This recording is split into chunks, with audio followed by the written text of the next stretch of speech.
Timeline, 5000 ans d'histoire, Richard Fremder. Ironie de l'histoire, après la guerre. Ce sont les Alliés qui récupèrent une partie des découvertes pharmacologiques du Reich. Vous savez, j'en ai déjà parlé dans l'opération Paperclip.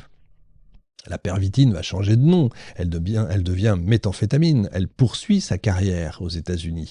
Dès la guerre de Corée, l'armée américaine distribue des Go Pills à ses pilotes. Mélange d'hexamphétamine, je crois que c'est le nom, d'hexamphétamine. Ils permettent des vols de 30 à 40 heures d'affilée.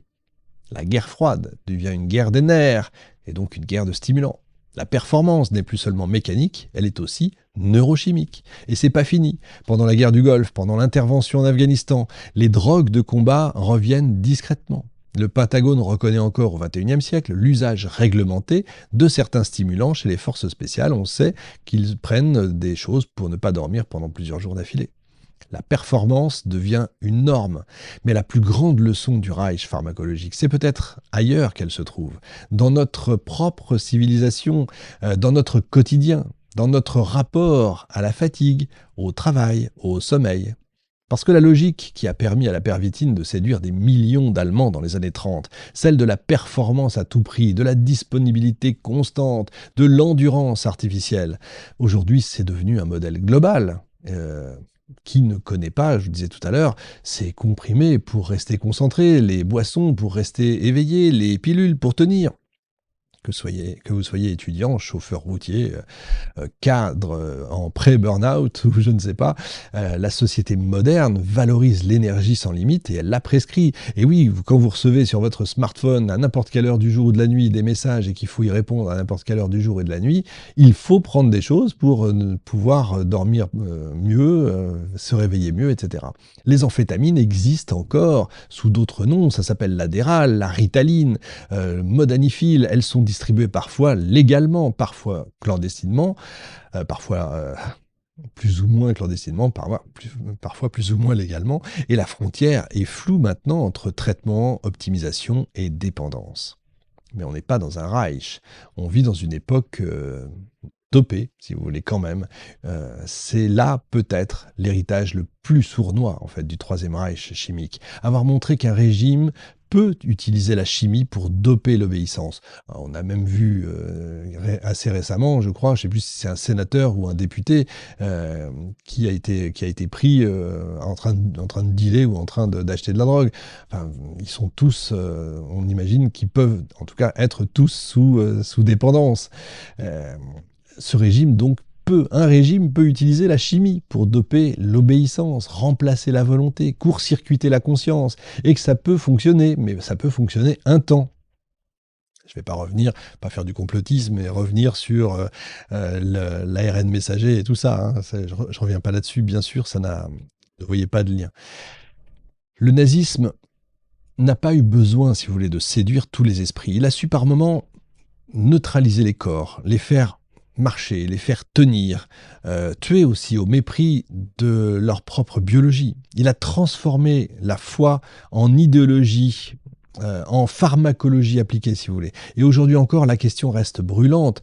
Jusqu'où sommes-nous prêts à aller pour être plus efficaces? Jusqu'à quel point est-ce qu'on va accepter de médicaliser notre quotidien pour rester performant? Qu'est-ce qui reste du libre arbitre dans un monde où la chimie module l'attention, le sommeil, le désir, la productivité?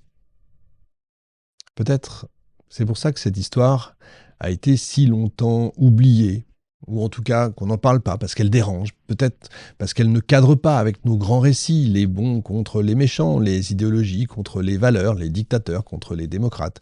Ce que raconte le livre L'Extase totale et cette émission, c'est une autre guerre, une guerre organique menée dans les veines, les synapses, les hormones, et puis évidemment, derrière, bien sûr, dans l'ADN, pourquoi pas. Une guerre dont les armes sont visibles, mais dont les effets sont durables.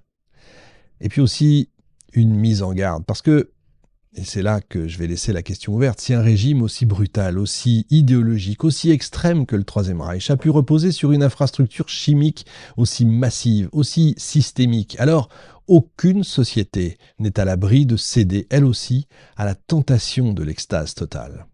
Plus nécessairement celle du pouvoir absolu, mais celle de l'oubli. L'oubli du corps, l'oubli de la limite, l'oubli de la lucidité, l'oubli du réel.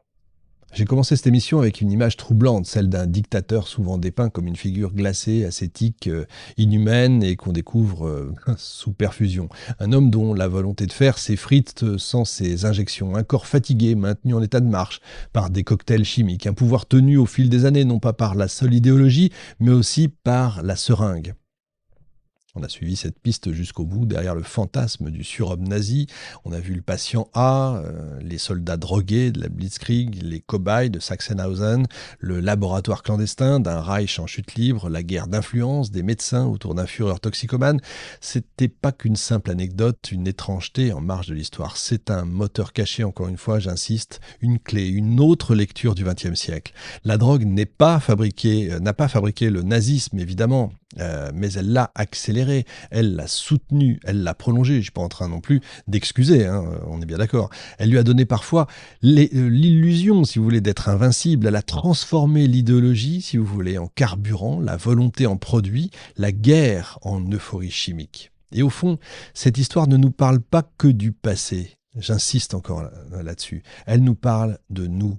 Elle nous interroge, nous, sur notre époque qui célèbre la productivité, la performance, l'endurance, l'efficacité, parfois contre notre propre nature. Une époque où on veut tout maîtriser, le sommeil, la fatigue, l'émotion, la mémoire, la douleur. Une époque où l'on soigne parfois non plus pour guérir, mais pour rester utile, pour tenir, pour répondre aux exigences. Alors peut-être que l'extase totale et cette émission nous montre que c'est pas seulement un épisode dérangeant, c'est une alerte peut-être, une sorte de balise, un avertissement sur la tentation permanente d'effacer nos limites par les idées ou par la chimie. Et c'est vrai que moi je fais 4 émissions par semaine, je dois lire 4 livres par semaine. Parfois j'aimerais bien avoir besoin de ce genre de choses, mais d'abord, aucun médecin va m'en prescrire et puis je serai incapable d'aller en chercher. Et puis évidemment, il ne faut pas le faire parce qu'il y a les fameux contre-coups derrière. Et il ne faut pas jouer avec ce qu'on nous a donné, c'est-à-dire ce corps-là. Une société sous influence, c'est pas toujours une société spectaculaire, c'est pas toujours violent. Parfois, c'est une société qui dort moins, qui travaille plus, qui dit pas non, une société qui se dope doucement et qui donne peut-être, pourquoi pas, ce qu'on a aujourd'hui, une violence sous-jacente. Et si l'histoire nous a appris une chose, drogues qui prennent le pouvoir. Vous savez, il y a cette fameuse phrase « Qui garde les gardiens ?» Eh ben, c'est un peu pareil. Attention à ce qu'on fait. Salut, à la semaine prochaine. Timeline, 5000 ans d'histoire, Richard Fremder.